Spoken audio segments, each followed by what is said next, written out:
And now we're going to move on to our member-specific segment. Dimitri, what are we talking about today? We're talking about what makes some games fun, even when you're playing badly. And it's a subset of basically someone is going to lose, and more people are going to lose than are going to win any game that you play.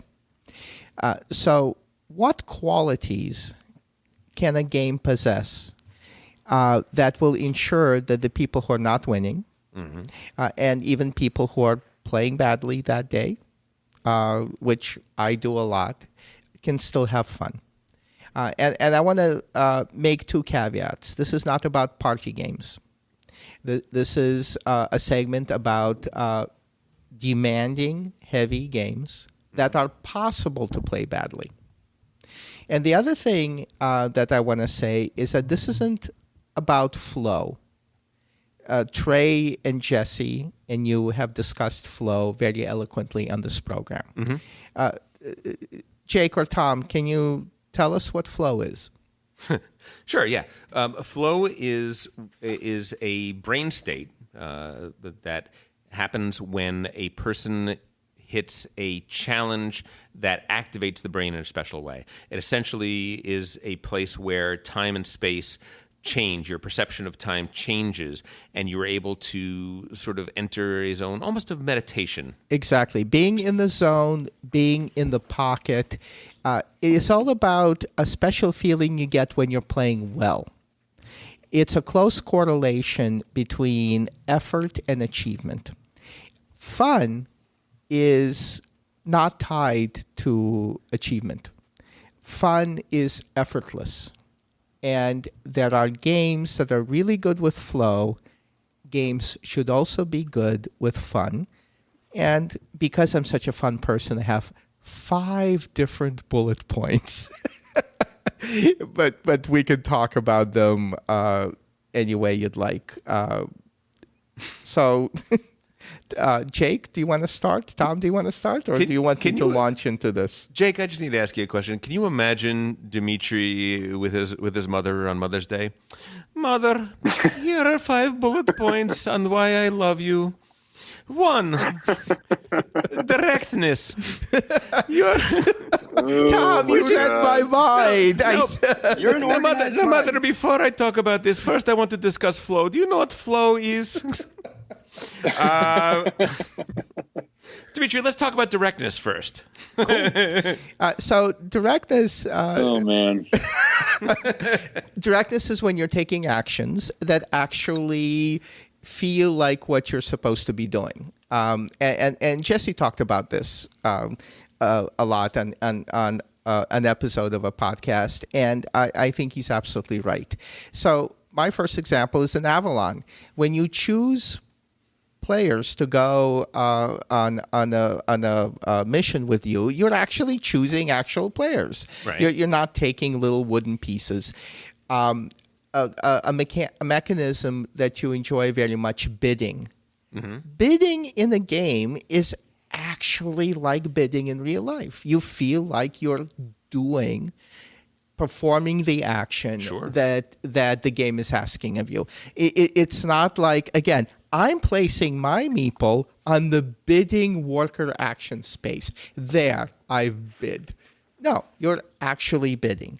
And having these tangible, interesting actions that feel like what they do in real life, as well as like interesting mechanisms like the wheels in Tzolk'in, where you're turning these beautiful wheels, and it really does, in a very artful, artistic way, simulate the passage of time.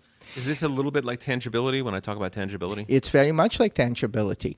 And I want to say that tangibility is about fun. And every game out there can be more tangible. Yeah, I mean... and to be more fun. For example, Barrage. Barrage is a very dark, abstract, heavy game, and yet it has the wheels that you turn. We had to add the little drops of water to it to make it more tangible. You can add actual sheep to Agricola. Yeah, that's what I would say. I would say I enjoy Agricola even when I lose because I can look down and say, look at my little farm. Yeah, Trey scored more points, but my farm's better. Look at that. Look And at that. that's fun. It's gorgeous. That's It's fun. beautiful. I feel like I accomplished something. I did well by my farmers. I want to call it directness because for me that also includes the mechanisms Sure. of bidding and Understood. selecting. Even when they're not little wooden pieces or plastic pieces that you're having fun with, there are actions that you can perform that feel direct because this is what they are in real life, and you're actually performing those actions in the context of a game. No, that makes sense. Yeah. I think this point speaks to me in the way of how I'm always saying that what it looks like really matters, like the skin of a game. Yeah. Whereas, Tom, I know it doesn't. It could be just like basically a sheet of numbers and you'd still enjoy it if it was smart. But for me to like feel in it is if it's got like cool minis or if it's got like actually beautiful art or, something that makes me feel like I'm in that world. I think that's what you're talking about for me, D. Cool. So my second point is having stakes in another player's action. There's so many games that I play that are not fun for me because I'm just waiting for the other player to get over their AP and actually make a move, right? So then I can make my move, and then I have to wait for them to make their move again. And usually, Tom, for you, you talk about games that are not interactive enough. They're like Multiplayer solitaire. Yeah.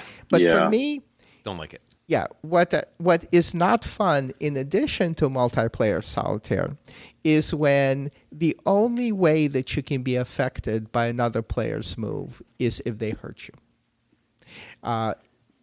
For example, I love Barrage, but in Barrage, another player can hurt you by building a dam upstream from you and taking away your water flow. Sure.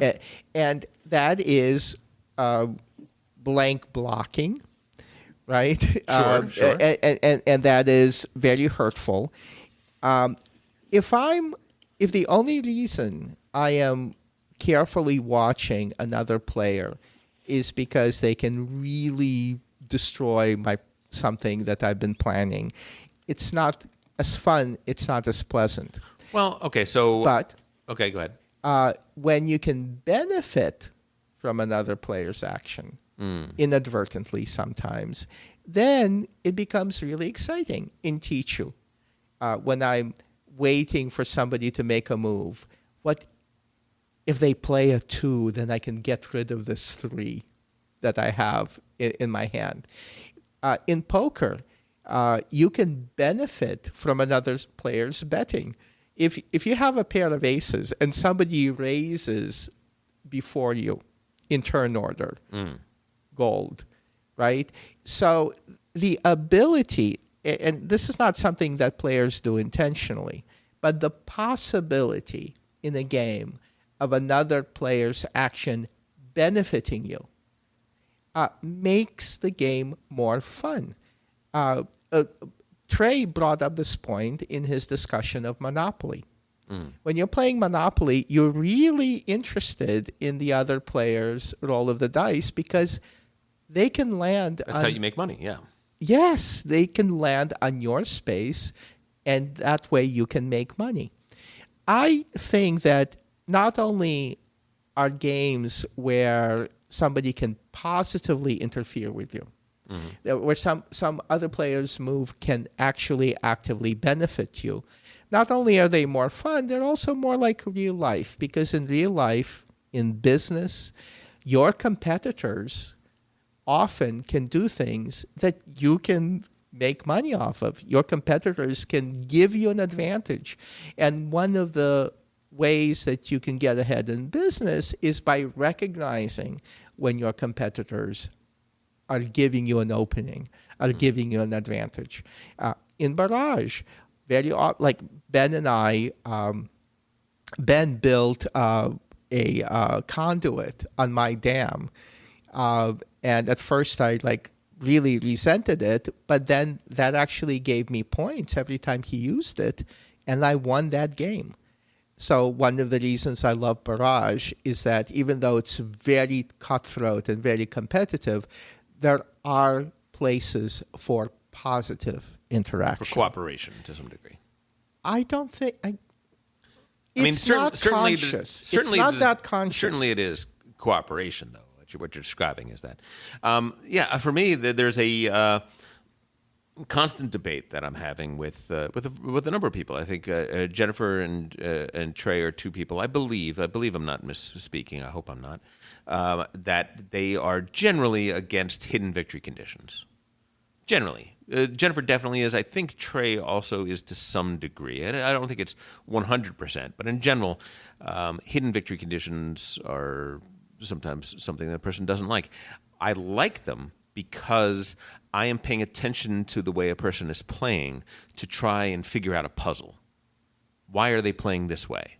What is the victory condition that they have that they're playing for? I especially like it in games when they reveal that victory condition at the end of the game. Everybody gets to score that victory condition. Trois is a game that has that. In this way, it's not what a player is doing isn't positive or negative. It isn't hurting me or helping me necessarily. But what they're doing is giving me a clue to what is one of the things that is one of the aspects that is going to be scored at the end of the game. And if I am paying attention to the way other people are playing, I can gain the advantage of that. And for me, that works very much. Sure, but listening to what you're saying right now, and Sure. It's a very powerful point, you're still talking about playing well. You're still talking about recognizing, figuring things out. You're talking about triumphing in the end because another player has a victory condition. Well, no, I'm saying that even if I lose, I was engaged and interested, and I enjoyed the game because there were still things that I were doing that was interesting. That's true. When a player can do something in the moment that inadvertently benefits you, it's fun. Is it? It's fun because you didn't have to put in the effort to do it. What does Paul say about that occurrence? Paul hates it. And by the way, Paul is not... He said so on last week's episode. He said that he gets the fun in gaming out of interacting with other people. For Paul, the fun is watching other players, is talking to other players. I'm talking about fun that can come from a game. Sure. For Paul, that's immaterial. For Paul, a game is a trifle that his super powerful rocket scientist, turbocharged brain can, figure out in 5 minutes. Yeah, makes sense. Jake, what do you think of opportunities for other players to actually help you? Do you enjoy it or do you resent it? I certainly don't resent it, but and I guess I would welcome it, but I'm not waiting for it. I'm not like, ooh, when will that, if only that would happen. Yeah, you'll be waiting a long I don't time. mind it. Yeah, like for me, that's not even on my radar, to be honest, because I'm trying so hard just to grok the game that we're in and not waste my own and everybody else's time so that I'm not playing so poorly. But I don't mind if somebody makes a move that suits me. That's fine. Does it make it more fun or less fun? I mean, it doesn't make it less fun. Okay. That's a very diplomatic answer. Yeah. So the third... It wouldn't have been, if you hadn't mentioned it, it wouldn't have been on my radar as like, ooh, what's going to spice this up? So, Mom, the third reason that I love you on Mother's Day is something I call peaks and valleys. Uh-huh. Peaks and valleys are fun. There are a lot of games like Age of Steam that are more of an uphill slog. Sure. And like Paul talked about it in a previous episode about how you're in debt until you are maybe 80% into the game when you finally climb out of it. Or sometimes 100% of the game. Or sometimes 100% of it, right? It always feels like an uphill climb.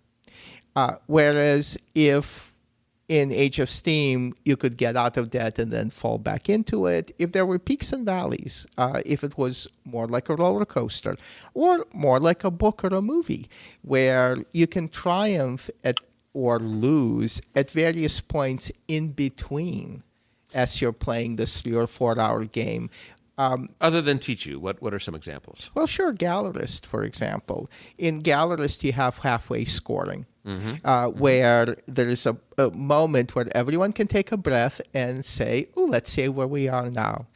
In Barrage, there are rounds that if you're ahead in that round, you can score extra points, and people can lose, but people can climb to that peak again. In Teotihuacan, there are 3 rounds, and whoever is ahead at the end of a round can score extra points, but that's okay because you can be that person to score extra points in the next round. There are many games that are designed like these games, and many, many others that are designed not like Age of Steam, which is the structure of Age of Steam is struggle, struggle, struggle, struggle, struggle, struggle, the end. But it's more of an up and down. It's more of a peaks and valleys that allow you to reflect, allow you to celebrate, and allow you to even pre-lose and still have a chance to win later. When I think peaks and valleys, I don't really think of those games because I think those, scoring at the end of every round, none of that really hits me in a peaks and valleys way particularly. I mean, I guess a little bit. But for me, games like Dune, games where I have a battle and I lost that battle, but that's okay. I'm going to marshal my forces and I got another battle coming. Excellent example. Right? I really, really enjoy that. I think that's pretty great. Jake, are you still with us? Yes, you are. Okay, good. I'm still with you. I'm just wrapped. I'm No. still with you. And I was.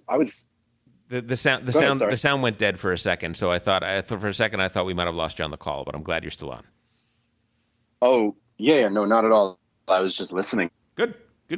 No, patiently. But I agree with what you were saying, D, about it feels more like a story, more like a movie. If there's ups and downs. Yeah, and it's some. Jake, have you played Age of Steam? Don't ask Jake that question. He doesn't know if he's played. I think I did try that once. Yes. It's a game where you build railroads. I think so. Yes, one of the and I know I didn't like it. You didn't like it, and I know you've played 18XX, right? A couple of times. Absolutely, yes. A couple of different ones. No, not a couple of times, but a couple of different train games. A couple of different. I like that one. Yes, and tell me, do you remember in 18XX, did it have peaks and valleys for you, or was it one long slug? It was one downhill. No, it was not fun. Yeah. For me. Okay, so I think that if you can build in a peaks and valleys mechanism into a game like Age of Steam or 18XX, it would open that game up psychologically for more players. Yeah, I definitely felt like I knew right away it was over, and I just had to tough it out. Yeah. Number 4 on my mommy list. Mother, I love the randomness with which you dispense love. Yes, it's randomness. And Trey, I'm very sorry if you're listening to this. Randomness is fun. And you don't have to apologize to Trey. You could be wrong. It doesn't hurt him when you're wrong. But but there are many ways in which randomness leads to fun. One of the ways in which randomness leads to fun is if cards are dealt out randomly or there are random secret winning conditions. That gives you the opportunity to guess. Guessing is always fun because if you guess correctly, it's super fun. If in poker I guessed that you're bluffing, it's super fun for me to rake the pot. Was guessing fun in the Deer Hunter? That was random. Well, the thing is that he died, right? I mean, so But no. Guess, and if you guess wrong, you can kind of shake it off. Guessing wrong. There's no shame in guessing wrong. There's shame for me in playing 4 hours of Agricola and still having empty squares because I didn't plant that field or I forgot to grab that family growth action, I can always blame myself for not building the best engine, because look at the engine that Trey built. Look at the engine that Tom built. Look at the engine that Matt built. If I guess wrong, it's not such a big Can I just say, mortal fault. for me, playing all of these games, I'm pretty much always guessing. Okay. And I would say, Do you know what I mean? I Like, would for me, say, I'm not practicing a lot Jake, of I stuff. would say that whatever my skills as a game player, they're not great. I'm not a great game player. I've been playing games for 15 years. I'm still getting better. Sometimes I'm backsliding. I think, in general, if you add up our game nights, I had more fun than Trey. Wow. Wow. Wow. Jake, just to get back to your point, is what you're saying basically that until you start seeing the pattern, everything is randomness? That's exactly what I'm saying. Well put. Yes. Yeah. That exact thing. Yeah. I think that I find that, when most of the time I'm teaching a game. So if I'm teaching a game, it is very rare for me to sit down and be playing a game and have to figure it out while I'm playing. I already had to do that before game night started. But Right. when I go to conventions and things like that, and I'm playing something new, I definitely have that experience. And it's one of my favorite things to do, actually, is to have that experience of sitting down and seeing something that feels almost completely random, and then little by little having that pattern emerge out of the randomness, and to see it, and then at just this one point, it all suddenly clicks, and that is a deeply, deeply satisfying and fun experience for me. Again, Absolutely. And Dimitri, I will validate my experience of what you're saying, which is, yeah, because it's random, I don't beat myself up since it's like, let's see what happens. You know what I mean? So yes, I agree with that. And Tom, once again, you said something very important, meaningful, and cogent, but it is, again, about accomplishment. It is about flow. It is about putting in effort and getting a reward that was previously just beyond your reach, but you reached for it, you extended, and you got it. That is a close correlation between effort and reward. And fun is something You realize get I'm Catholic, right? without effort. You realize I'm Catholic. I'm not allowed to experience joy without work. Joy without work is fun. What are you talking there's about? Another, No. There's another way. There's Dimitri, you said fun. You meant sin. Yes, yes. Continue. Now I feel guilty, and I'm not sure I can. But another way in which randomness encourages fun is that if I don't have full knowledge of what you're building, like unlike in Agricola, I can look at Trey's board and I see he's going to need to build a room, right? If I don't have full knowledge, then someone can bluff. Mm-hmm. Yeah. And bluffing is fun because when playing Agricola, I don't need to look at Trey's face. I can look at his board and I can see exactly what he needs. But if there's a randomness in his board, and if his board is hidden, and that randomness is something I have to deal with, I'm going to have to read Trey. I'm going to have to look up. I'm going to have to look at Trey's face. This is 0.5 now, right? That's what you're talking about. You're talking about playing above the board. It will lead into 0.5. But randomness, see, there's a method to my madness, Mommy. Is there? Please don't call me that. There's a... It's interesting that you thought I was addressing you directly. You were making intense eye contact. It's very troubling. So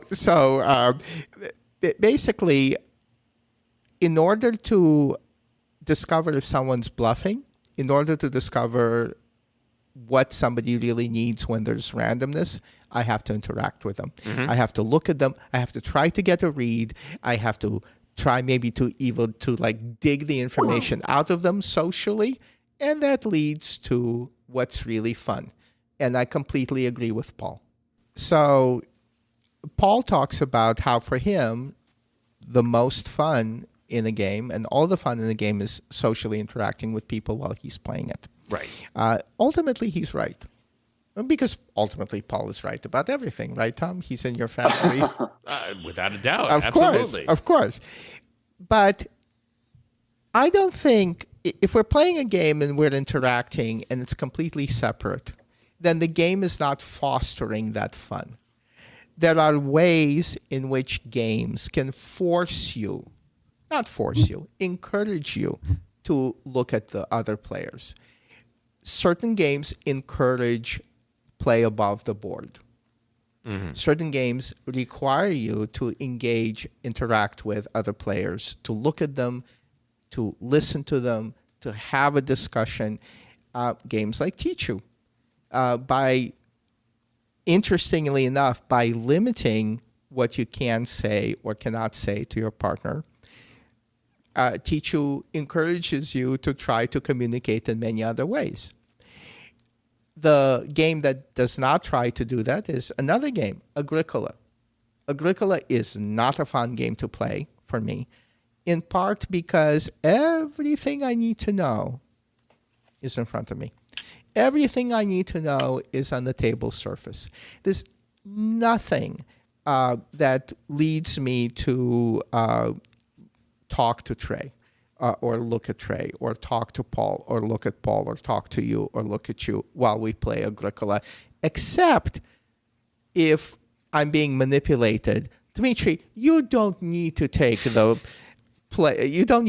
family growth action this round. Or Dmitry, you don't really need to plow the fields this round. And I know Tom is saying that because he wants that action for himself, and he's trying to move me off of it. And that's kind of icky. That's not fun. That's not fun when the only way for you to interact with another player is to manipulate them into taking a substandard action. But Tom, that is fun for you, maybe, Yeah, I mean, I'm kind of having a problem with your premise. I guess your premise seems to be fun has to not be work. Fun has to be something that just happens. Yeah, because something that is joyful out of work, that's flow. And there is fun that is separate from flow. There is fun that you can have in a game when you're playing badly.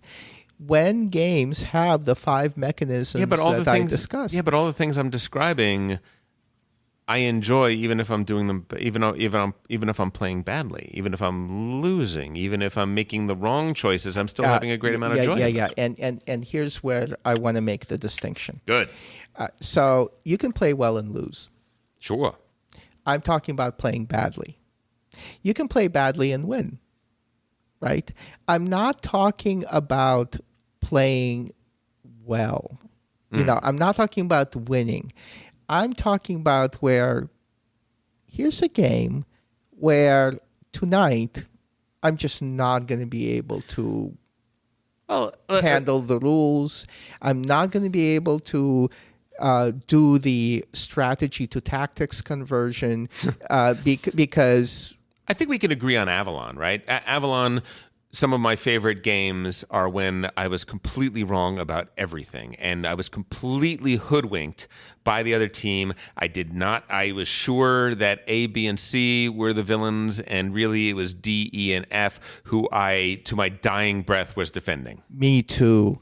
Right? Me too. Right. And in Avalon, some of my favorite moments in Avalon was when Trey guesses, Dmitry, you're a spy. I mean, it's just so obvious. And I go, oh my God, yes, I'm playing so badly. And I'm having so much fun. And I'm even having fun in being found out. And Jake, I think for Avalon, that's when you shine as well. It's because you are the person that says, look, I know what I don't know. and that is tremendously valuable to us because we get locked into a certain thing, and you have actually you do a very good job of pulling people off of their confidence intervals, right? And pulling people down. And I got to say, just in general, I feel like this whole subject applies to me because I always have fun at game night with you guys, and I never play that well. So I'm like living proof. Yeah, I love playing games. I love playing games with friends, and I love playing games with this friend group in ascending order. There, I think we have a really special group. I always have said that. I think the podcast is bearing that out. And I wouldn't be able to say that if playing well was a requirement for me to have an enjoyable time. I agree with you, and that's why game designers, if any are listening, I think at least some are listening. There are things you can add to games that make them more fun for people who are not playing well, and that is an aesthetic choice, but it's also a moral choice. The opposite moral choice is this game is only for people who play well.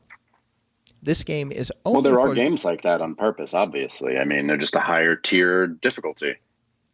Not necessarily, because again, in my experience, Tzolk'in can be fun if you're not playing well. Barrage can be fun if you're not playing well. Dune can definitely be fun if you're not playing well. There are things like Teotihuacan. The blocks are fun even if you're not playing well. There are relatively minor adjustments that can be made that would encourage players to look at each other more. That would encourage players to take more direct actions. That would add a little bit of healthy randomness that would allow for bluffing and allow for guessing, that even the heaviest games can include that would make them more fun. And I think that morally and aesthetically, that will often be the right choice. Huh. You know what, Dimitri? Halfway through this this talk, I wasn't sure where you were going with this, but I'm going to say something I don't think I've ever said before. I agree with you, Dimitri. I think. Oh, you've said that before. Remember, we both don't like fantasy themes. That is true. That is true. And then you went and much ruined thought it with into your the subjects, dear. Then you went and ruined it with Cheesecake Factory. I don't understand you. I don't understand you. Tom, some point, the first meal we're gonna have when this COVID thing lifts, we are not.